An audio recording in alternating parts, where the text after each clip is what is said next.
We know what to do. We know that it's better for the kids, for example, to stay in a classroom for about 30 minutes and then take a 15-minute break and go outside while the air in the room, recirculates and cleans out the potential contaminants, and then restart your class another 30 minutes. These are very clear things that can be done, and I just don't think we are even considering, and we need to be funding.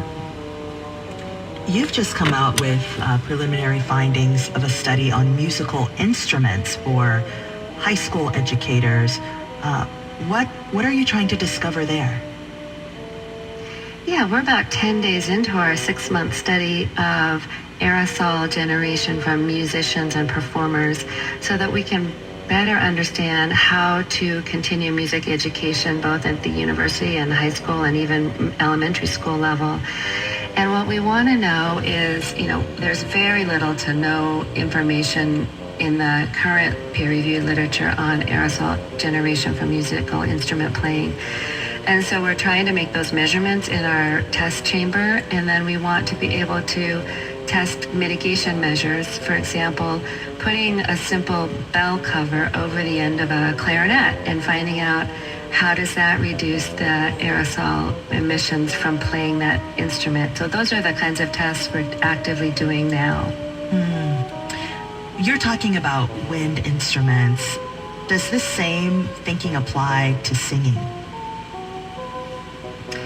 It does, and it's a general, if I may, principle of environmental engineering. We're about solving environmental problems, and one of the things that we strongly adhere to is looking for the source of the problem and then trying to do anything to control the release of the contaminant right at the source. And so now the source is a person that's potentially infected, and they're going to release particles into the environment with virus that you can then inhale.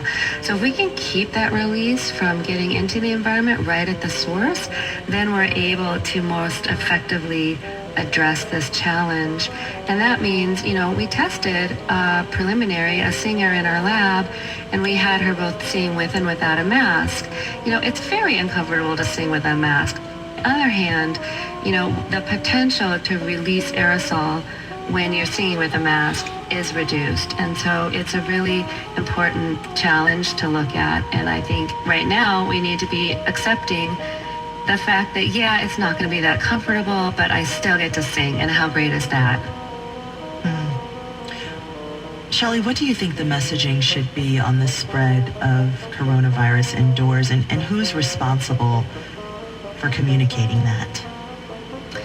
Well, I really think we need a much more clear guidance across the country about what we need to be doing indoors. And it's just been so hodgepodge, and you're having to rely on trying to find scientists like me to give this message when, we really need, leaders. The federal government, our state officials, I think, are doing a great job at many places, but we need them to say, look, indoors is worse than outdoors. Poor ventilation is not going to be your friend. You need to wear a mask. You need to spend less time indoors with fewer people and not loudly talking without a mask or singing without a mask. And, it's just super frustrating that we don't have this clear guideline, even from the WHO. And the CDC is doing, a real reasonable job, although backing away from a lot of their important policies quickly, which is frustrating. We need a clear guidance so that everyone just does what they need to be doing to make this safe for everybody. That's Shelley Miller. She is a professor of environmental engineering who studies indoor air quality at the University of Colorado at Boulder. Thank you so much.